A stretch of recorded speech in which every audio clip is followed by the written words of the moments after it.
Well, boys and girls, this is the Velveteen Rabbit. It's by a lady called Margery Williams, and I hope you enjoy it. Once there was a Velveteen Rabbit. This is him. He was fat and bunchy. He had brown and white spots, real thread whiskers, and pink satin ears. He sat in the top of the boy's stocking on Christmas morning. The boy loved the rabbit, but there were many other toys for the boy too. In the excitement of looking at the new presents, the Velveteen Rabbit was forgotten. For a long time the rabbit lived in the toy chest. The other toys in the nursery felt they were better than the rabbit. The mechanical toys were full of modern ideas. There was a model boat that liked to use big words, and a lion with legs that could bend. The boy felt unimportant compared to the other toys, especially since he was only stuffed with sawdust. The one toy that was kind to the little rabbit was the skin horse. And here he is. He had lived in the nursery longer than any other toy. He had belonged to the boy's uncle. The skin horse was very old, and most of his tail had been pulled out to make necklaces, and some of his coat had been rubbed away, but he was very wise. He understood all about nursery magic and talked about being real. "What is real?" asked the Velveteen Rabbit. "Does it mean having things that buzz inside you and a stick out handle?" "Real is not how you are made," replied the skin horse.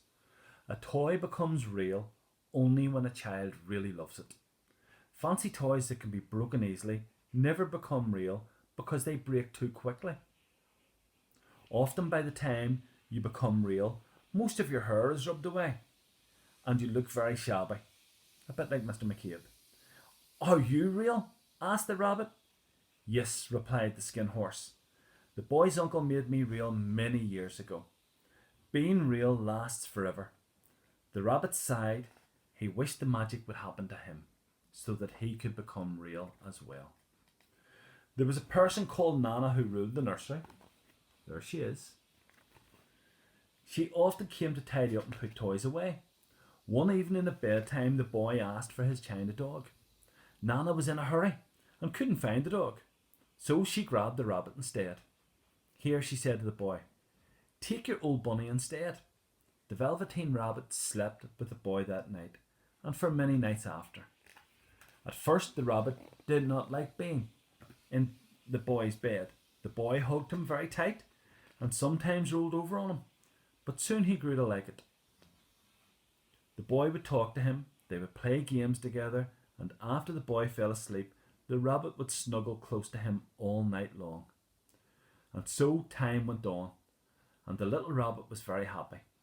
He did not notice how shabby his fur was becoming, or how all the pink had rubbed off his nose where the boy had so often kissed him. Spring came, and the two played together everywhere. They played in the garden and had picnics in the grass. Once the rabbit was left out on the lawn after dark. Nana had to go out with a light to find the rabbit, since the boy could not sleep without him. When she finally found him, he was wet with dew and dirty from the garden. Here he is. "What a fuss you are making for a toy," grumbled Nana. She wiped the rabbit clean with a cloth. "You mustn't say that," said the boy, sitting up in bed. "He isn't a toy. He's real." When the little rabbit heard that, he was so happy. He was real. The boy himself had said it. That was a wonderful summer. The boy often took his Velveteen Rabbit to the woods near the house. Before he went off to pick flowers, the boy always made sure his rabbit was sitting in a cozy place. One day the rabbit saw two strange creatures creep out of the bushes near him. And here they are. Rabbits, real rabbits. They were rabbits just like him, but these rabbits looked furry and new. They crept close to him, twitching their noses. The Velveteen Rabbit stared hard at them, trying to see where their seams and wind-up key might be, but he could see nothing. "Why don't you get up and play with us?" asked one. "Can't you hop on your hind legs like this?" and he gave a big hop. I don't feel like it, said the Velveteen Rabbit. He felt awful, for he had no hind legs at all. The back of him was all one piece, like a pincushion. But wild rabbits have sharp eyes. He hasn't got any hind legs, called one of them, laughing, and he doesn't smell right. He isn't a rabbit at all. He isn't real. I am real, said the little rabbit. The boy said so. Just then the boy ran past them, and the two wild rabbits hopped away. For a long time the Velveteen Rabbit lay very still, hoping they would come back. Then the boy came and carried him home. Weeks passed, and the little rabbit grew very shabby, but the boy loved him just as much. And then one day the boy was ill. And here we see the poor boy. His face grew flushed, his body was so hot it burned the rabbit when he held him close. Strange people came and went, and the light burned all night. The Velveteen Rabbit lay under the covers without stirring, afraid someone might take him away if they found him. He knew that the boy needed him. The boy was sick for a long time. He was too ill to play, and the little rabbit found it dull with nothing to do all day. But he waited patiently for the boy to get better. As the boy lay half asleep, the rabbit crept close to the pillow and whispered in his ear. He talked to the boy about how they would go into the garden and play games together just as they used to, as soon as he became well again. At last the boy got better. One day they let him get up and dress. They carried him out to the balcony. He was to go to the seaside the next day. The rabbit was so excited to go to the seaside. The boy had talked about it often. Then the doctor ordered all the books and toys and bedclothes to be burnt. The room had to be disinfected. And boys and girls, that's what they used to do a long time ago, because this book's very, very old. What about his old bunny? Asked Nana. It is full of scarlet fever germs, said the doctor. Get him a new rabbit and burn this one at once. So the little rabbit was put into a sack along with the picture books and other toys. The gardener was supposed to make a big bonfire, but he was too busy just at that moment. He decided to take care of it early in the next morning. That night the boy slept in a new room. He had a new bunny to sleep with. He was so excited to go to the seaside, he didn't think about his new bunny very much.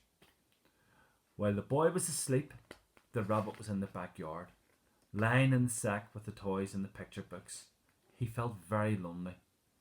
The sack had been left untied, so the little rabbit peeked out. He shivered a little, for he was so used to sleeping in a warm bed. His coat had become so thin from hugging that it didn't protect him from the cold. Nearby were some raspberry bushes. He and the boy had been there many times. He thought about those times and felt very sad. He thought of the skin horse whom he would never see again.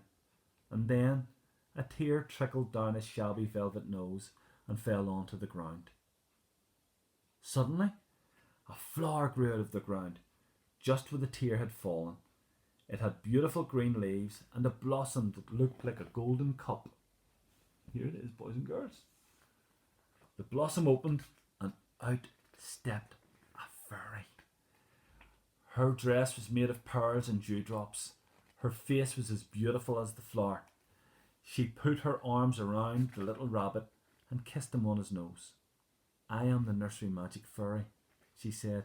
I take care of all the playthings that children have loved and make them real. Wasn't I real before? Asked the rabbit. You were real to the boy, she said. Now you shall be real to everyone.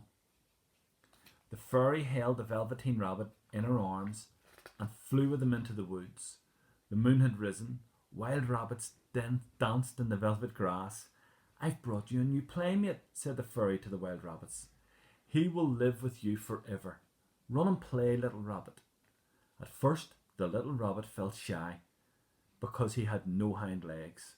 But then something tickled his nose, and without thinking about it, he lifted his back leg to scratch it. The Velveteen Rabbit had hind legs. His ears twitched by themselves, and his fur was soft and brown. He gave a leap of joy. He had become a real rabbit at last. When he turned round to look for the fairy, she had gone. Autumn passed, and then winter did too. In the spring, when the days were warm and sunny, the boy went out to play in the woods. One day, while he was playing, two rabbits crept out to peek at him. One of them had brown and white spots, and an expression in his eyes that seemed strangely familiar to the boy. I wonder who it could be, boys and girls.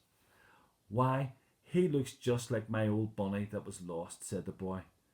But he never knew that it really was his old bunny, who had come back to look at the child who had helped make him real. And that's the end. Isn't that a lovely story? Okay. Thank you, boys and girls. Go Rams.